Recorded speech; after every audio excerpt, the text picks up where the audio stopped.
내 아이의 인생을 걸고 하는 싸움입니다. 그래서 제대로 된 지식이나 제대로 된 연구, 깊은 연구 없이 이렇게 얕은 생각으로 독재를 보내면 이 아이는 수학을 계속 기피하게 돼요.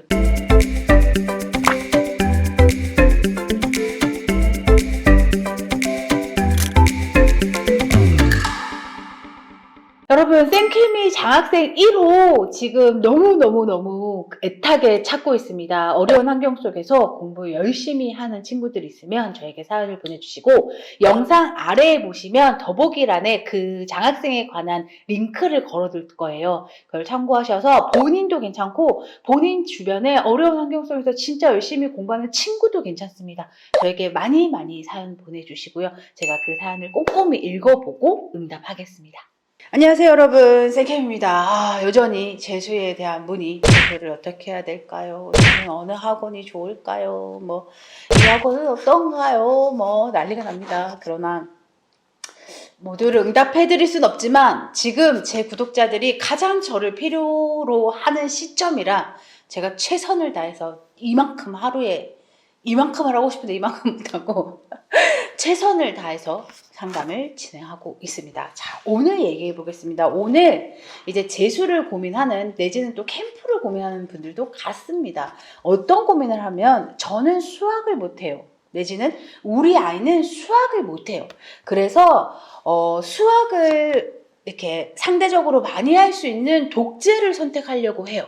우리 아이는 국어 영어는 3등급이고 수학은 5등급인데 이제 수학에 대한 시간 투자가 더 필요할 거니까 이제 시간표가 정해져 있는 종합보다는 자기 스스로 부족한 과목을 더 할 수 있는 독재를 선택하려고 합니다. 라는 사연들이 의외로 많아요.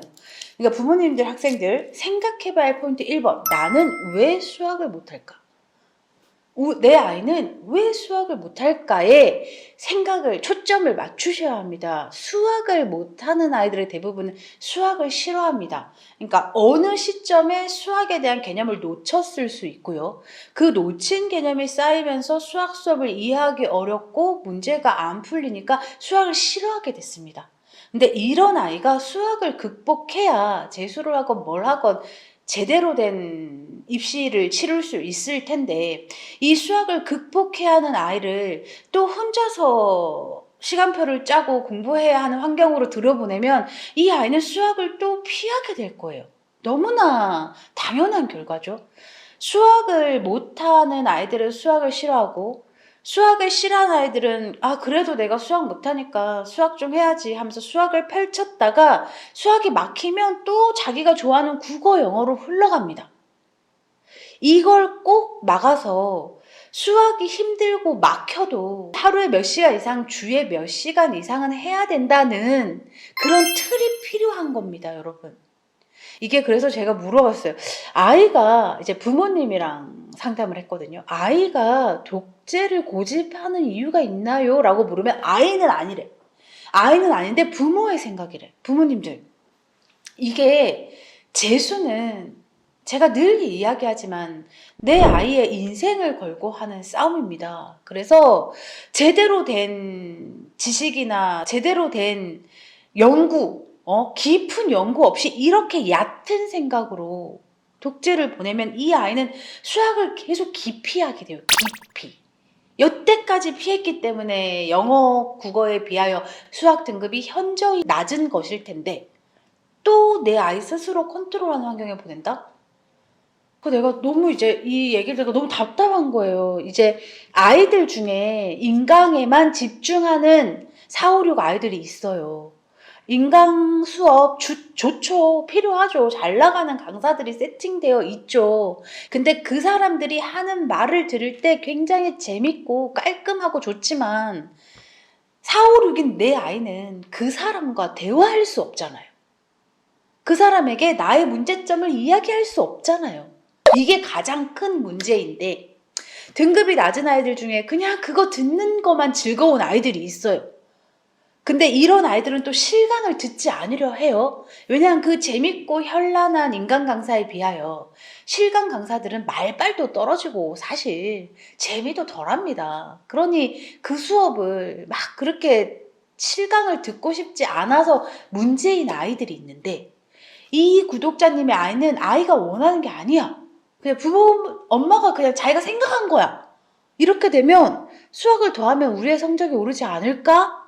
그럴 수도 있죠. 그러나 그럴 경우는 굉장히 희박합니다. 희박. 그런 케이스는. 왜냐면 앞에도 설명드렸지만 수학을 못하는 내 아이, 유독 수학 성적이 나오지 않는 나는 내가 수학을 습관적으로 피했다거나 수학에 대한 그 벽을 넘지 못하고 있다는 건데 또 혼자 공부해서 그 여태까지 못 넘은 그 수학의 벽을 혼자 공부해서 넘을 수 있는 확률이 더 훨씬 낮아지겠죠. 그래서 특정 과목이 부족한 아이들은 그 과목에 시간을 더 투자하기도 해야겠지만 이미 그 아이의 공부 스타일이나 상태가 그 과목을 피하고 있다는 걸 부모님이나 학생들은 꼭 인지하셔야 합니다. 내가 이러고 있지 않았나? 내가 이러고 있었나?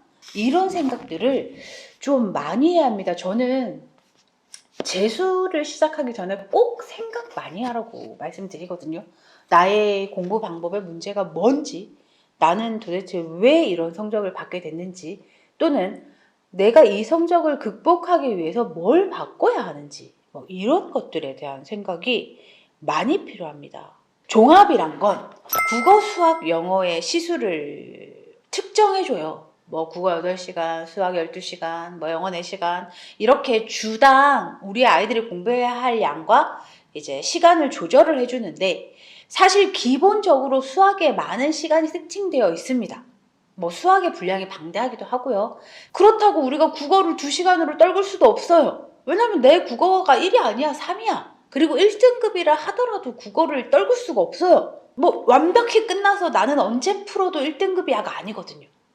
이 1등급을 유지하기 위해서 드는 시간들이 있잖아요. 결국 수능은 전 과목의 밸런스가 너무나 중요하고 수학, 특히 수학만 약한 내 아이가 수학에 시간을 더 투자해야 되는 건 맞지만 여태까지도 그 밸런스를 못 맞춰온 내 아이에게 또 혼자 공부하라. 이거는 너무 위험한 겁니다.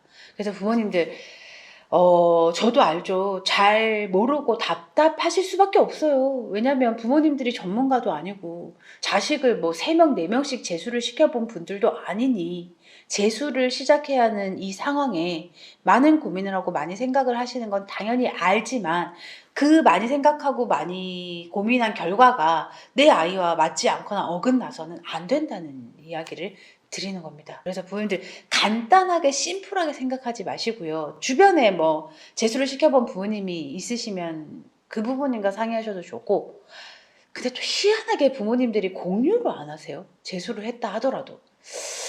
그래서 힘드신 거 당연히 이해하고요. 제가 조금이나마 도움이 될 수 있도록 영상을 계속 찍어 올리고 있습니다.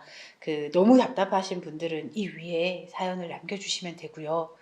제가 최대한 다 응답하려고 노력을 하고 있으니 부모님들 그리고 수험생 그리고 재수를 고민하고 있는 재수생 여러분 많이 생각해보고 쉽게 재수 여기 가서 하면 되겠지 이런 거 말고 좀 깊게 많이 생각해보고 결정하시길 권해드립니다.